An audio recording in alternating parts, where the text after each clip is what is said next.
नमस्कार दोस्तों, मैं राहुल। आपका स्वागत है फाइनेंस एक्स में। और आज के वीडियो में हम लोग डिस्कस करने वाले इम्पोर्टेंट टॉपिक पे कि गवर्नमेंट जो रहती है मोस्टली क्रिप्टो करेंसी के अगेंस्ट ही क्यों रहती है, और इसे हम जानेंगे फुल डिटेल में। तो चलिए शुरू करते हैं। जैसे मैंने अपने प्रीवियस वीडियोस में कई बार बोला है कि क्रिप्टो करेंसी अनरेगुलेटेड करेंसी है। इसका मतलब इस पर गवर्नमेंट का कोई कंट्रोल नहीं रहता और देश के सेंट्रल बैंक का भी कोई कंट्रोल नहीं रहता, और देश के जो लॉस रहते हैं वो भी इस पे ज़्यादातर इनइफेक्टिव रहते हैं। तो मोस्टली क्या रहता है, गवर्नमेंट का इस पे कोई कंट्रोल्स नहीं रहता। इसलिए गवर्नमेंट चाहती है कि क्रिप्टो करेंसी एग्जिस्ट करे लेकिन मास यूज में ना आए। जैसे आप डॉलर यूज करते हैं या कोई भी दुनिया भर की करेंसी यूज करते हैं, वैसे मास यूज में ना आए, क्योंकि इसमें गवर्नमेंट को प्रॉफिट होता है नहीं, उल्टा गवर्नमेंट से कंट्रोल छिन जाता है और वेरियस अदर फैक्टर्स होते हैं। और इस वीडियो में हम लोग वेरियस अदर फैक्टर्स पे डिस्कस करेंगे कि क्यों गवर्नमेंट को क्रिप्टो करेंसी अच्छी नहीं लगती। नंबर 1 फैक्टर है कि क्रिप्टो करेंसी अनरेगुलेटेड करेंसी है। इसको हम जानते हैं, क्रिप्टो करेंसी जो रहती है वो अनरेगुलेटेड करेंसी है। अनरेगुलेटेड करेंसी से मतलब है कि इस पे अगर आपको कोई लॉ लाना है या कुछ लाना, आप ला नहीं सकते, क्योंकि इस पे देश के सेंट्रल बैंक का कंट्रोल नहीं रहता, ना ही गवर्नमेंट का कंट्रोल रहता है। और गवर्नमेंट का कंट्रोल ना होने के कारण गवर्नमेंट इस पे टैक्सेस भी नहीं लगा सकती और ना ही इस पे कुछ कर सकती है। और अनरेगुलेटेड होने के कारण इसमें जो मूव रहते हैं वो भी सडन रहते हैं। अचानक से मूव आएंगे और अचानक से नीचे गिर जाएगा, अचानक से ऊपर आ जाएगा। बहुत ज्यादा वोलेटाइल करेंसी रहती है, क्योंकि इसमें आप किसी दूसरे देश के साथ ट्रेड नहीं कर सकते। आज उसकी वैल्यू 100 रुपए तो हो सकता है कल उसकी वैल्यू 50 रुपए भी गिर जाए। और इसका मिसयूज भी बहुत होता है, लोग गलत तरीके से इसका मिसयूज करते, कोई टेररिस्ट एक्टिविटी, ये सब तरीके के लिए इसका मिसयूज किया जाता है। सेकेंड फैक्टर है, इस पे सेंट्रल बैंक का कंट्रोल नहीं रहता। इसको वैसे समझते हैं जैसे अभी आपके पास पैसा है, उस पे आरबीआई के गवर्नर का साइन रहता है तो पैसा वैलिड रहता है। लेकिन ये है, ये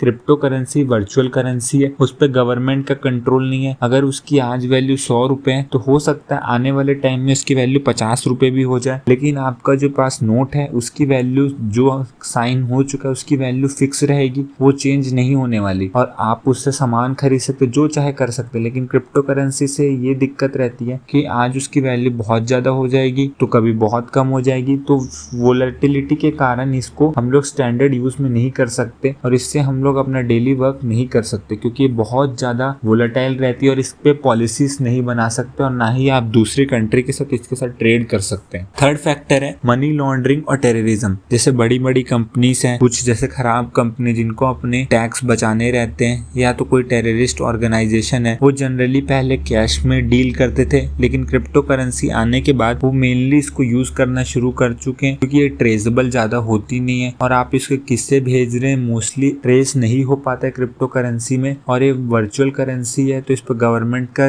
निगरानी नहीं रहता, ना ही कंट्रोल रहता है, तो इसे लोग अलग अलग गलत तरीके के लिए यूज करते हैं। जैसे टेररिस्ट एक्टिविटी के लिए, कोई अपना टैक्स बचाने के लिए कर रहा है, कोई मनी लॉन्ड्रिंग के लिए कर रहा है। तो इसीलिए इसमें गवर्नमेंट का बहुत ज्यादा हेडेक रहता है, क्योंकि गवर्नमेंट के लिए प्रॉब्लम रहती है कि इतनी ज्यादा जो करेंसी और टेररिस्ट और ये सब यूज करेंगे तो हो सकता है कि वो टेररिस्ट एक्टिविटी हो जाए उस कंट्री में। इसीलिए नंबर 4 फैक्टर है no tax from crypto currency. इसमें ये चीज रहता है कि गवर्नमेंट को क्रिप्टो करेंसी से कोई टैक्स नहीं मिलता। जैसे स्टॉक मार्केट में आप जो अपना इन्वेस्टमेंट पे रिटर्न्स कमाते हो उस पे आप पे STGC LTGC लगता है, उससे गवर्नमेंट को रिटर्न्स मिलता है। क्रिप्टो करेंसी में ये नहीं रहता, ये टैक्स फ्री इन्वेस्टमेंट रहती है और इसी में गवर्नमेंट को जो टैक्स रहता है वो मिलता नहीं है। और ये गवर्नमेंट को भी अच्छा नहीं लगता, क्योंकि गवर्नमेंट भी टैक्सेस पे रन करती है और टैक्स मिलेगा नहीं तो इसको लॉन्ग स्केल में हम लोग करेंसी के रूप में यूज नहीं कर पाएंगे। फिफ्थ फैक्टर थोड़ा सा फनी है, एक्सेसिव यूज ऑफ इलेक्ट्रिसिटी। जैसे आपको पता है बिटकॉइन, कोई भी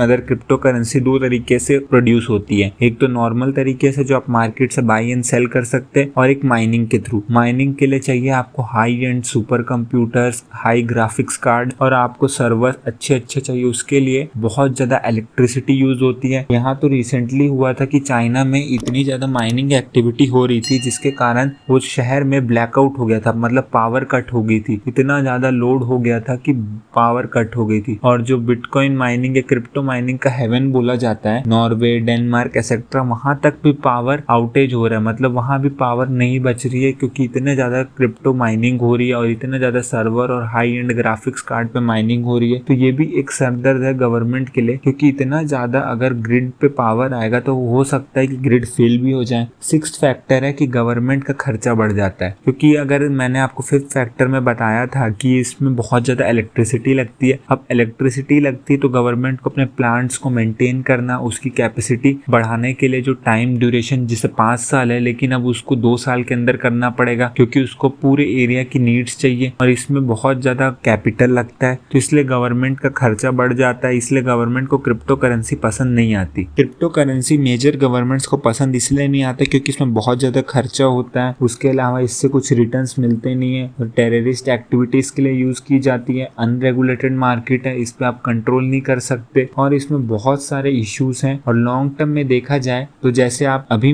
पैसे को यूज़ कर पाते, क्रिप्टो करेंसी उस तरीके से परफॉर्म नहीं कर पाएगी। और देखा जाए तो एक बात सही भी है। अगर आपको ये वीडियो अच्छा लगा तो इसे लाइक कीजिए, शेयर कीजिए, हो सके तो चैनल को सब्सक्राइब कीजिए। अगर आप हमसे सोशल मीडिया में जुड़ना चाहते हैं तो लिंक डिस्क्रिप्शन में दिए गए। धन्यवाद।